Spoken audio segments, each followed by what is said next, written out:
नमस्कार, आप सभी को इजीटेक एकेडमी के डिजिटल प्लेटफॉर्म पर आप सभी का स्वागत है। बात करते हैं विज्ञान के क्वेश्चनों की। आज हम स्टार्ट कर रहे हैं केमिस्ट्री की पहली क्लास है। और इससे पहले फिजिक्स हो चुका है। फिजिक्स के सभी क्वेश्चन सोल्व करवाए गए थे जो रेलवे में आए हुए थे। जितने भी रेलवे के एग्जाम थे उनसे रिलेटेड जितने क्वेश्चन पूछे गए थे उन सभी क्वेश्चनों को सोल्व करवाया था। जिस प्रकार से हमने फिजिक्स के सभी क्वेश्चन किए थे उसी प्रकार से हम केमिस्ट्री के भी सभी क्वेश्चन करते हुए चलेंगे जो रेलवे से रिलेटेड एग्जाम में आए हुए हैं। जैसे डी ग्रुप है, एनटीपीसी है, लोको पायलट है, टेक्नीशियन है, जितने भी एग्जाम हैं उन सभी में जो क्वेश्चन पूछे गए हैं उन सभी क्वेश्चनों का कंसेप्ट क्लियर करेंगे, उनको सोल्व करेंगे।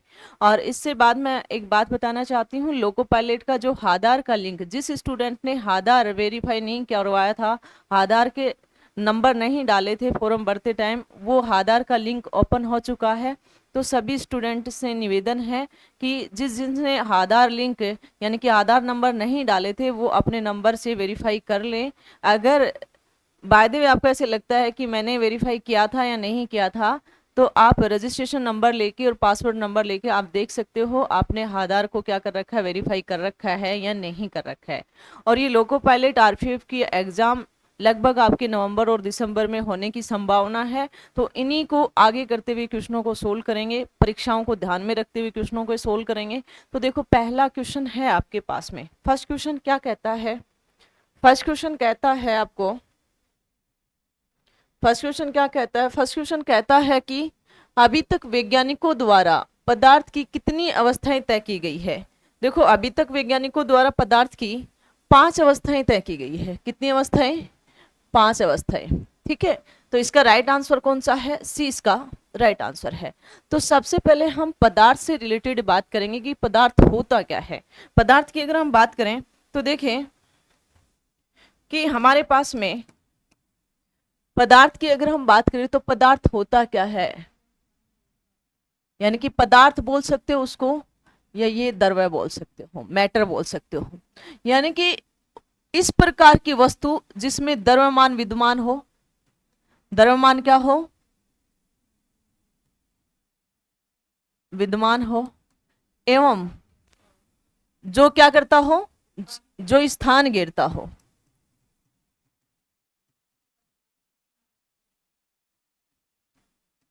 घेरता हो, वो क्या कहलाता है? पदार्थ कहलाता है। कोई भी वस्तु है जिसमें द्रव्यमान क्या है? विद्यमान है, यानी कि मौजूद है, द्रव्यमान की उपस्थिति है, और जो स्थान घेरता है। दूसरी अगर अपनी लैंग्वेज में अगर हम बात करें तो जो आपके पास में ये जो पदार्थ है, ये अपनी इसमें जो परिवर्तन करोगे पदार्थ की प्रवृत्ति में, तो ये उसका भी क्या करता है? विरोध करता है। ठीक है, अब बात करते हैं कि पदार्थ की अवस्थाएं। पदार्थ की बेसिकली 5 अवस्थाएं हैं, लेकिन हम 3 का ज्यादा अध्ययन करते हैं। तो देखो, 5 अवस्थाएं होती है पदार्थ की, कौन कौन सी होती है उनकी बातें करते हैं। ठीक है, फर्स्ट अगर मैं बात करूं ठोस यानी कि सॉलिड। दूसरी अगर मैं बात करूं आपसे द्रव्य यानी कि लिक्विड। और तीसरी अगर मैं बात करूं तो कौन सी है? गैस। अगर मैं चौथी बात करूं आपसे तो चौथी कौन सी है आपके पास में? प्लाज्मा। पांचवा है आपके पास में बॉस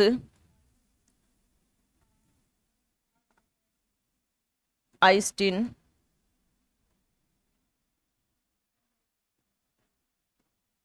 कंडेंसेट। ठीक है, इन 2 अवस्थाओं का इतना ज्यादा अध्ययन नहीं करते, बस ये अवस्थाओं को प्रदर्शित करते हैं कि कौन कौन सी अवस्थाएं हैं। ठीक है, लेकिन अगर हम बात करें ठोस, द्रव्य और गैस की, यानी कि सॉलिड, लिक्विड और गैस की अगर हम बात करें तो ये कैसे कैसे रहती है। भाई देखो, ठोस है, ठोस है आपके पास में, तो इसमें क्या है? द्रव्यमान विद्यमान है, और इनका आयतन और आकार, आकार बोल दो, साइज बोल दो, आकृति बोल दो, ये सभी क्या रहती है? निश्चित रहती है। क्या रहती है? निश्चित रहती है, फिक्स रहती है, निश्चित है। जैसे आपसे बात करें कि जैसे हमारे पास में कोई भी लकड़ी है, पत्थर है, कोई भी ठोस पदार्थ है, जैसे आपके पास में बर्फ है, जैसे आइस यानी कि बर्फ है, लकड़ी है, पत्थर है इत्यादि। ये सभी किसके एग्जाम्पल हैं? ठोस के हैं।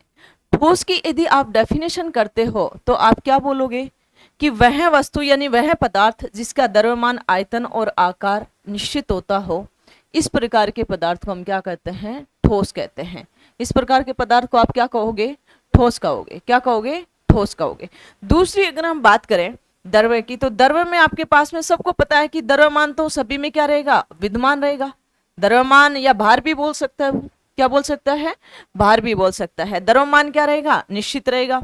लेकिन आयतन, आयतन भी क्या रहेगा? निश्चित। मानो कि आपके पास में बर्फ थी, वो पिघलकर पानी में कन्वर्ट हो गई, ठीक है। तो आपसे बोला कि 1 kg बर्फ की सिल्ली थी, वो पिघल गई तो वो पानी में कन्वर्ट होगी, 1 kg पानी हो गया। वैसे लिक्विड को लीटर में चेंज करते, लिक्विड को लीटर में बोलते हैं। तो 1 लीटर पानी था, जिस पात्र में वो पानी रखा गया है उस पात्र का जो आयतन है वो ही उस पानी का आयतन है। तो आयतन क्या है? फिक्स है। लेकिन आकार फिक्स नहीं है। आकृति यानी कि आकार क्या है? निश्चित नहीं है। ये दोनों क्या रहेंगे? निश्चित रहेंगे। लेकिन आकार यानी आकृति क्या रहेगी? अनिश्चित रहेगी, ठीक है। इस प्रकार के पदार्थ को क्या कहते हैं? द्रव्य पदार्थ कहते हैं। डेफिनेशन अगर वैसे बनाओगे तो आपके पास में क्या मिलेगी बुक में कि वह पदार्थ जिसका द्रव्यमान, आयतन निश्चित होता हो परंतु आकार अनिश्चित होता हो, उसे क्या कहोगे? द्रव्य कहोगे। जैसे आपके पास में बात करें, जैसे जल, तेल, पेट्रोल, डीजल इत्यादि, ये सभी लिक्विड है, ठीक है। अगली अगर हम बात करें गैस की, तो देखो गैस के अंदर अगर हम बात करें, आप लोगों को जब आप गैस भरवाने के लिए जाते हो तो आप दुकानदार को बोलते हो भाई 5 kg गैस भर दो, 4 kg भर दो, यानी कि आपने द्रव्यमान क्या बोला? निश्चित बोला, फिक्स बोला कि द्रव्यमान आपने निश्चित बोला कि 5 kg गैस भरवानी है, यानी कि उसका द्रव्यमान क्या है? निश्चित है। द्रव्यमान क्या है भी? निश्चित है। लेकिन गैस का आयतन और आकार क्या होता है? आकार बोल दो, आकृति, वो अनिश्चित होती है, अनिश्चित होती है भाई, ठीक है।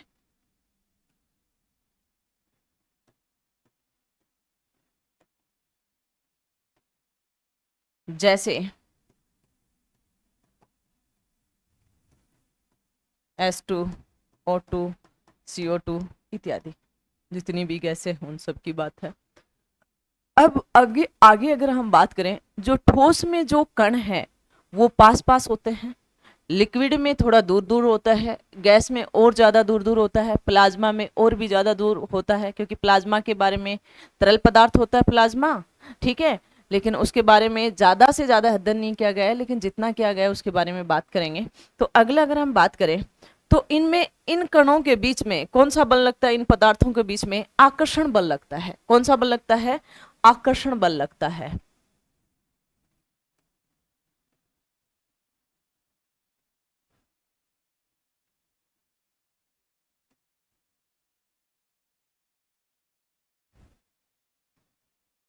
बल लगता है।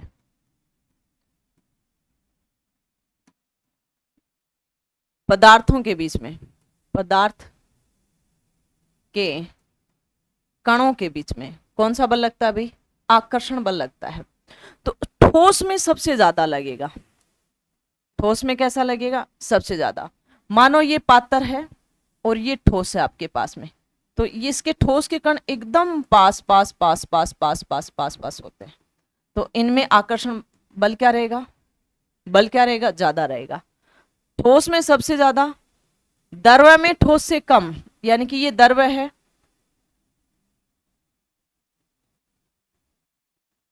नजदीक नजदीक रहेंगे ये, द्रव्य में ठोस से कम, और गैस में सबसे कम आकर्षण बल लगता है, उसके बाद में प्लाज्मा में लगता है, ये गैस है। तो आप आकर्षण बल की बात करोगे तो ठोस में सबसे ज्यादा, फिर आपके पास में किस में लगता है, द्रव्य में, और फिर किस में लगता है, गैस में, और इसके बाद में प्लाज्मा में लगता है। लेकिन आपको ये 3 के ज्यादा क्वेश्चन पूछे जाते हैं, ठोस, द्रव्य और गैस से रिलेटेड ज्यादा क्वेश्चन पूछे जाते हैं। तो यदि हम अगले क्वेश्चन की अगर बात करें तो अगला क्वेश्चन क्या कहता है आपको, देखो अगला क्वेश्चन क्या कहेगा, निम्नलिखित में से किसके अणुओं के बीच आकर्षण बल अधिक है। तो कौन से अणुओं के बीच में आकर्षण बल अधिक है भाई, यानी कि ठोस के अणुओं के बीच अधिक है आकर्षण बल, ठोस में सबसे ज्यादा, उसके बाद में है द्रव्य में, और उसके बाद में है किसमें, गैस में। तो इसका राइट आंसर कौन सा रहेगा, डी इसका राइट आंसर रहेगा, न ही द्रव्य रहेगा, न ही प्लाज्मा और न ही गैस। तो इससे अगले क्वेश्चन की यदि हम बात करें तो अगला क्वेश्चन क्या कहता है आपको, अगला क्वेश्चन क्या कहता है, देखो भैया अगला क्वेश्चन कहता है आपको कि पदार्थ के संदर्भ में कौन सा कथन सही नहीं है। आप जो पढ़ो और इसमें देखो कि कौन सा कथन ऐसा है कि जो क्या नहीं है, सही नहीं है।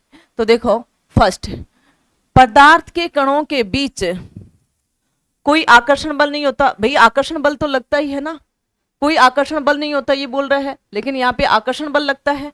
तो यानी कि यहाँ पे कोई आकर्षण बल नहीं लगता, यही गलत है। और इसने पूछा कौन सा है, कथन सही नहीं है, तो यही आंसर आएगा। आगे देखते हैं, पदार्थ के कण द्रव्य और वायु में सतत स्थानांतरित होता है, राइट आंसर है। पदार्थ के कणों से बना होता है, हाँ पदार्थ कणों से बना होता है, कणी तो है, ठोस, द्रव्य, गैस, ठीक है, यानी कि ये भी सही आंसर है। पदार्थ के कणों के बीच अंतर होता है, ये भी सही आंसर है। तो इसके अकॉर्डिंग ये तीनों शब्द तो थे सही, यानी कि पदार्थ के संदर्भ में ये तीनों प्रॉपर्टी तो क्या थी, सही थी। लेकिन बट ये सही नहीं थी क्योंकि इसमें आकर्षण बल लगता है, लेकिन ऑप्शन में बताया कि आकर्षण बल नहीं लगता है। तो इसका राइट आंसर कौन सा होगा, ए, क्योंकि इसने पूछा है कि कौन सा कथन सही नहीं है, सही नहीं है पूछा गया है, ठीक है। तो अगले क्वेश्चन की अगर हम बात करें तो अगला क्वेश्चन क्या कहता है आपको, देखो अगला क्वेश्चन कहता है कि ठोस के कणों के संदर्भ में निम्नलिखित में से क्या सही है। ठोस के लिए क्या सही है, ये यादृच्छिक रूप से गतिशील है, यादृच्छिक मतलब टेढ़ी मेढ़ी नहीं, यादृच्छिक रूप से नहीं करते ये गति। इनके बीच बड़े अंतराल है, बिल्कुल भी अंतराल नहीं है, पास पास कण है, इसके जो कण है वो एकदम पास पास है ठोस के, यानी कि ये ठोस है तो आपके पास में ये कण एकदम पास पास मिलेंगे, एकदम पास पास, एकदम सटीक, एकदम एक दूसरे के पास पास, ठीक है। तो ये भी नहीं है। व्यवस्थित तरीके से विन्यासित होते हैं, हाँ राइट आंसर है, व्यवस्थित तरीके से विन्यासित होते हैं। इनमें न्यूनतम आकर्षण बल होता है, न्यूनतम नहीं होता, अधिकतम होता है, अधिकतम आकर्षण बल होता है। तो इसका राइट आंसर कौन सा है आपके अकॉर्डिंग, इसका राइट आंसर है सी, इसका राइट आंसर है सी, इसका क्या रहेगा, राइट आंसर रहेगा। अगले क्वेश्चन की यदि हम बात करें तो अगला क्वेश्चन क्या कहता है आपको, अगला क्वेश्चन कहता है कि नीचे दी गई आकृति में क्या अनुमान नहीं लगाया जा सकता। किस चीज का अनुमान नहीं लगाया जाता, देखो ये आकृति है, ये आपके पास में सॉलिड की है, ठीक है, ये आकृति है, ये कण है भाई, ये सॉलिड के कण है, ठीक है, ये आकृतियां हैं, ये सॉलिड की है। तो अब इसमें बोला गया है कि अनुमान कौन सा अनुमान नहीं लगाया जा सकता है। देखो इनकी बात करें, ये लिक्विड है, ये आपके पास में गैस है, और ये प्लाज्मा है,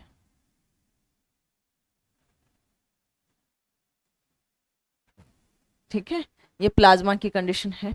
अगली अगर हम बात करें कि पदार्थ की चारों अवस्थाओं को आणविक अवस्था देखी जा सकती है, चारों को आणविक अवस्था में देख रहे हो भाई, चारों को आणविक अवस्था में देख रहे हो, हाँ।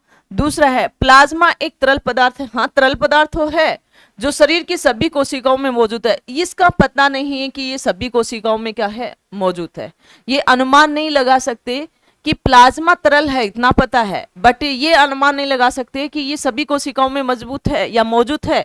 तो इसने पूछा भी क्या है कि अनुमान किसका नहीं लगाया जा सकता, कोशिकाओं में मजबूत, यानी कि सभी कोशिकाओं में मौजूद होना, ये इसका राइट आंसर है, ए भी नहीं है। दूसरा है ये आकृति पदार्थ की चौथी अवस्था था, प्लाज्मा को प्रदर्शित करती है, हाँ चौथी अवस्था है प्लाज्मा, पदार्थ की चौथी अवस्था है, पहली ठोस, गैस, द्रव्य, चौथी प्लाज्मा, पांचवी है बोस-आइंस्टीन वाली है, ठीक है। अगला है ये आकृति पदार्थ की विभिन्न अवस्थाओं के बारे में जानकारी प्रदान करती है। हाँ राइट है, तो इसका राइट आंसर कौन सा रहेगा? बी। ये बाकी सारी कंडीशनें सेम है, ठीक है, मतलब लागू होती हैं इन पर, ठोस के कणों पर यानी कि पदार्थ के कणों पर लागू होती है, बट ये नहीं लागू होती कि सभी कोशिकाओं में ये क्या हो, शरीर की सभी कोशिकाओं में मौजूद हो, ये अनुमान नहीं लगा सकते। और इसने क्वेश्चन में पूछा गया है कि अनुमान नहीं लगाया जा सकता। तो प्लाज्मा एक तरल पदार्थ है, बट ये सभी कोशिकाओं में, शरीर की सभी कोशिकाओं में मौजूद हो, ये अनुमान नहीं लगाया जा सकता, इसलिए इसका राइट आंसर कौन सा है? बी इसका राइट आंसर है। अगले क्वेश्चन की अगर बात करें कि डैश डैश में विसरण अत्यधिक तीव्रता से होते हैं, सबसे ज्यादा फैलता कौन है? सबसे फास्ट विसरण सबसे अधिक होता है गैस में, फिर होता है आपके पास में द्रव्य में, फिर होता है ठोस में। ये किसकी बात है भाई? ये है विसरण की बात है। किसकी बात है? विसरण की। अगर बल की बात करें, आकर्षण बल की बात करें, तो ठोस में सबसे ज्यादा, आकर्षण बल की बात करें तो ठोस में सबसे ज्यादा, उसके बाद में किस में? द्रव्य में, और उसके बाद में किस में होता है? गैस में होता है। ये ध्यान रखना। तो देखो इसका राइट आंसर कौन सा रहेगा? ठोस नहीं, गैस, यानी कि बी राइट आंसर रहेगा। द्रव्य भी नहीं और प्लाज्मा भी नहीं। ठीक है। अगले क्वेश्चन की यदि हम बात करें तो अगला क्वेश्चन क्या कहता है आपको? अगला क्वेश्चन कहता है निम्नलिखित में से कौन सा कथन गलत है? इसने पूछा है कि इनमें से कौन सा कथन गलत है। देखो फर्स्ट, पदार्थ के कण स्थिर अवस्था में गति करते हैं। क्या स्थिर अवस्था में गति करते हैं? नहीं। निरंतर गति करते हैं, स्थिर अवस्था में गति नहीं करते हैं, यानी कि ये गलत है। ठीक है। दूसरा, पदार्थ के कण बहुत छोटे होते हैं, राइट आंसर है। पदार्थ के कण एक दूसरे को आकर्षित करते हैं, राइट आंसर है। आकर्षित करते हैं, राइट आंसर है। अगला, पदार्थ के कणों के बीच रिक्त स्थान है, राइट आंसर है। और ये गतिज, पदार्थ के जितने भी कण हैं ये गतिज ऊर्जा करते हैं। अगर आप इनका तापमान बढ़ाओगे तो इसकी गति क्या हो जाएगी? पदार्थ के कणों की गति बढ़ जाएगी। गति क्या हो जाएगी भी? बढ़ जाएगी। तो इस क्वेश्चन के अकॉर्डिंग इसका राइट आंसर ए इसका राइट आंसर है, क्योंकि ये कथन ही क्या है? गलत है। अगले क्वेश्चन की अगर हम बात करें तो अगला क्वेश्चन क्या कहता है? अगला क्वेश्चन कहता है आपको कि डैश डैश एक शुद्ध पदार्थ है। शुद्ध पदार्थ कौन सा? अभी चीनी का घोल नहीं, ये शुद्ध नहीं है। दूध, ये भी शुद्ध नहीं है। मीथेन, ये शुद्ध पदार्थ है। ठीक है। और मीथेन होता क्या है? CH4। इसको मार्स गैस भी बोलते हैं।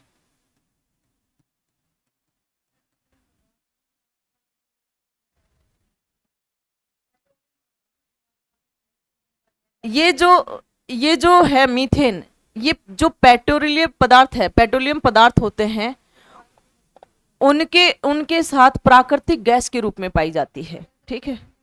ठीक है। तो इसका राइट आंसर कौन सा रहेगा? मीथेन रहेगा। सी इसका राइट आंसर रहेगा। अगले क्वेश्चन की अगर बात करें, मिश्रण प्रकृति में हो सकते हैं।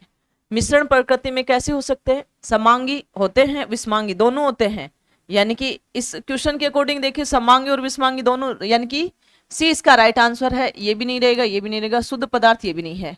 समांगी और विषमांगी क्या होते हैं? मिश्रण। देखो मिश्रण होता क्या है? किसी भी तत्व या किसी भी पदार्थ को किसी भी अनुपात में मिलाया जाए और उसके बराबर बाद में जो हमें प्राप्त होता है पदार्थ, वो क्या कहता है? मिश्रण कहलाता है। ठीक है। अगली अगर बात करें, समांगी का मतलब जैसे आपने चीनी को पानी में मिला दिया तो दोनों घुल जाएंगे एकदम, तो वो समांगी है। जैसे आपने नमक को पानी में मिला दिया, समांगी है। विषमांगी का मतलब जो घुलता नहीं है, जैसे आपने पानी के अंदर तेल डाल दिया तो तेल ऊपर ऊपर तिरेगा, या आपने जल के अंदर मिट्टी डाल दी तो मिट्टी नीचे दब जाएगी, क्या वो घुली? नहीं, तो वो विषमांगी है। ध्यान रखना इन चीजों को। तो इसका राइट आंसर कौन सा है? सी इसका राइट आंसर है। अगले क्वेश्चन की यदि हम बात करें तो अगला क्वेश्चन क्या कहता है? निम्नलिखित में से कौन सा विषमांगी मिश्रण है? विषमांगी कौन सा है? पीतल, भाई ये तो समांगी है। ठीक है। वायु भी समांगी है। पानी में चीनी का घोल, ये भी समांगी है। ये तीनों क्या है? समांगी मिश्रण है। लेकिन दूध क्या है? विषमांगी मिश्रण है। तो इसका राइट आंसर कौन सा है? डी इसका राइट आंसर है। अगले क्वेश्चन की अगर हम बात करें तो अगला क्वेश्चन क्या कहता है? सामान्य पदार्थ के भौतिक अवस्था में शामिल नहीं है वह कौन सा पदार्थ है भाई? कोलाइड। ये रासायनिक पदार्थ है, रासायनिक अवस्था है पदार्थ की, ठीक है। बाकी तरल है, गैस है, मिट्टी है, ये सभी क्या है? भौतिक अवस्थाएं हैं। तो इसका राइट आंसर कौन सा रहेगा? राइट आंसर ए इसका राइट आंसर रहेगा। अगले क्वेश्चन की यदि हम बात करें तो अगला क्वेश्चन क्या कहता है? अगला क्वेश्चन कहता है हवा एक है, शुद्ध मिश्रण है। हवा तत्व भी है भाई और मिश्रण भी है। हवा क्या है? तत्व भी है और मिश्रण भी है, ठीक है। अगली अगर हम बात करें तो शुद्ध मिश्रण नहीं, केवल मिश्रण का मिश्रण ये भी नहीं, केवल तत्व, तत्व भी है और मिश्रण भी ये भी नहीं, दोनों है, तत्व और यौगिक का मिश्रण, यानी कि दोनों है। तो डी इसका क्या रहेगा? राइट आंसर रहेगा। डी इसका क्या रहेगा? राइट आंसर रहेगा। अगले क्वेश्चन की यदि हम बात करें तो अगला क्वेश्चन क्या कहता है? अगला क्वेश्चन देखें, अगला क्वेश्चन बोल रहा है आपको कि वह विजातीय मिश्रण जिसमें विलयन के कण घुलते नहीं है बल्कि पूरे माध्यम में निलंबित बने रहते हैं कहलाते हैं, क्या कहलाते हैं? संस्पेशन, ठीक है। क्या कहलाएंगे? संस्पेशन। किसकी डेफिनेशन है?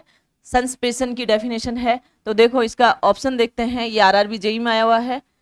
असंतृप्त विलयन ये भी नहीं है, कोलाइड भी नहीं है, सस्पेंशंस है ये राइट आंसर है, संतृप्त विलयन ये भी नहीं है। तो सी इसका क्या रहेगा? सी इसका राइट आंसर रहेगा। सी इसका क्या रहेगा? राइट आंसर रहेगा। अगले क्वेश्चन की अगर हम बात करें तो अगला क्वेश्चन क्या कहता है? विज्ञान में कौन सा नियम मिश्रण के गुणों को पालन नहीं करता है? देखो ऑप्शन ए, मिश्रण के घटक अनेक गुणों को बरकरार रखते हैं। हाँ, अनेक गुणों को बरकरार रखते हैं, ठीक है। दूसरा पॉइंट, मिश्रण अलग अलग पदार्थों से हो सकता है। हाँ, मिश्रण अलग अलग पदार्थों के हो सकता है। जैसे आपको H2SO4 ये भी क्या है? एक यौगिक भी है और एक मिश्रण भी है। एक यौगिक भी है भाई, ये क्या है? शक्कर का घोल है, ये मिश्रण ही है। चीनी का घोल है, नमक का घोल है, ये मिश्रण ही है। तो ये भी हो, ये भी राइट है। इस भौतिक विधि से अलग क्या? हाँ, भौतिक विधि से इनको अलग भी किया जा सकता है, ठीक है। तो ये भी सही है। इनकी संरचना तय, संरचना कोई तय नहीं होती है भैया इनकी। तो इसका डी इसका राइट आंसर है। डी इसका क्या रहेगा? राइट आंसर रहेगा। अगले क्वेश्चन की यदि हम बात करें तो अगला क्वेश्चन क्या कहता है? जब दो तरल पदार्थ एक दूसरे से घुलते नहीं और सॉल्यूशन नहीं बनाते तो उसे क्या कहते हो? क्या कहोगे? अमिश्रित कहोगे? क्या कहोगे? अमिश्रणीय पदार्थ कहलाओगे। तो देखो ऑप्शन देखो, सॉल्वेंट नहीं, सोल्यूट नहीं, अमिश्रणीय राइट आंसर है, डिकेटेशन भी नहीं, यानी कि सी इसका क्या रहेगा? राइट आंसर रहेगा। अगले क्वेश्चन की अगर हम बात करें तो अगला क्वेश्चन क्या कहता है आपके पास में? शक्कर के घोल में शक्कर एक है, शक्कर घुला हुआ पदार्थ, शक्कर घुल जाएगा भी। जैसे चीनी वो पानी में घुल जाएंगे ना, तो घुलने वाला पदार्थ कौन है? चीनी है, ठीक है। ऐसे ही पानी में अगर शक्कर डालोगे तो शक्कर घुल जाएगी। तो शक्कर क्या है? घुलने वाला पदार्थ है। तो देखो इसके ऑप्शन देखते हैं, विलायक नहीं, कोलाइड नहीं, घुला हुआ पदार्थ राइट आंसर सी है, और सस्पेंशन भी नहीं, यानी कि डी भी नहीं है, यानी कि इसका राइट आंसर क्या रहेगा? सी रहेगा। अगले क्वेश्चन की अगर हम बात करें तो अगला क्वेश्चन क्या कहता है? एक मिश्रण धातु जिसका एक उदाहरण है। कौन सी मिश्र धातु है जिसका एक उदाहरण है? बताओ भाई। कोलाइड विलयन नहीं है भाई, ठोस विलयन सही है। जैसे आपसे बोल दे पित्तल, बोल दे नाइक्रोम, बोल दे, ये सभी क्या है? मिश्र धातुएं हैं। जैसे नाइक्रोम है वो निकल और किसका बना होता है? क्रोमियम का। निकल का 80% और क्रोमियम का कितना? 20%, ठीक है। ऐसे पित्तल बना होता है, पित्तल बना होता है, पित्तल भी अलग अलग धातुओं से मिलकर बना होता है, ठीक है। यानी कि ठोस ठोस विलयन में होता है। तो इसका राइट आंसर कौन सा रहेगा? ठीक है, कौन सा रहेगा? बी इसका राइट आंसर रहेगा। पायस भी नहीं, विद्युत मिश्रण भी नहीं, यानी कि कौन सा रहेगा? बी इसका, ठीक है। तो अगले क्वेश्चन की अगर मैं बात करूं तो इसी के साथ पदार्थ से रिलेटेड हमने जो क्वेश्चन किए, जो एग्जाम में क्वेश्चन आए, उन्हीं क्वेश्चनों की बात कर रहे हैं। तो आज के टॉपिक में इतने ही क्वेश्चन थे। तो आप चैनल को लाइक शेयर सब्सक्राइब करना और अपने दोस्तों से भी करवाना। जय हिंद, जय भारत।